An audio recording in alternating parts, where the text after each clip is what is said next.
নারী সংসদ সদস্যদের বিষয়টা সংরক্ষিত আসনে এখন যেভাবে আছে বাংলাদেশের সংবিধানের আর্টিকেল 65(3) অনুসারে প্রবাবলি যে নারীদের সংরক্ষিত আসনের বিষয়টি উল্লেখ থাকে। আগে এক সময় 30 আসন ছিল, পরে এটা আমরা বৃদ্ধি করে 40 করেছিলাম এবং পরবর্তী লাস্ট সংশোধনের মধ্যে এটা 50 আসন হয়েছে। কিন্তু নির্বাচন পদ্ধতিটা হচ্ছে আনুপাতিক হারে যাদের যত সদস্য আছে সেই অনুপাতে সেটা নির্ধারিত হয়। এখন তাহলে পরে যে আরও আমরা 50টা আসন বৃদ্ধির প্রস্তাব করলাম আমাদের দলের পক্ষ থেকে আমরা করেছি।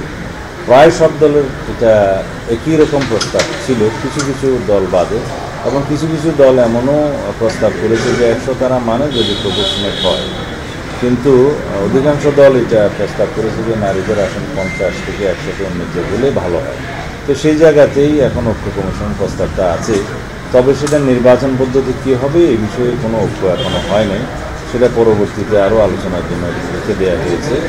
আমাদের দলের পক্ষ থেকে আমরা যেটা প্রস্তাব করেছি, সরাসরি নির্বাচনের জন্য যে পদ্ধতিগুলো ঘূর্ণায়মান পদ্ধতি অথবা সরাসরি নির্বাচন পদ্ধতি যেগুলো আলোচনায় এসছে, সেটা বাংলাদেশের রাজনৈতিক কালচারের সঙ্গে দিয়ে কালচারে এখনও পর্যন্ত সেটা ফিজিবল বলে আমাদের মনে হয়নি। সেই জন্য আমরা বলেছি এটা আরও প্র্যাকটিসের মধ্যে দিয়ে হয়তো আরও 1-2টা পার্লামেন্ট চলার মধ্যে দিয়ে সেটা এমন একটা অবস্থায় যাবে যাতে সরাসরি নির্বাচনী ব্যবস্থা তখন করা যাবে।